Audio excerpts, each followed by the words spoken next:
Hello everyone, আসসালামু আলাইকুম। সয়বরাত blog part 3। তো আগের ভিডিওতে তো বলেছিলাম চানা পনির বানাবো।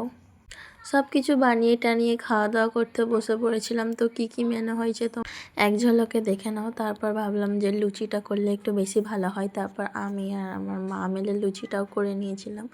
তো লুচিটা কমপ্লিট করার পর আমি খেতে বসে পড়েছিলাম। আবার যেন কেউ ভেবো না আমি একা খেতে বসে পড়েছি, সবাই মিলে একসাথে খাচ্ছিলাম।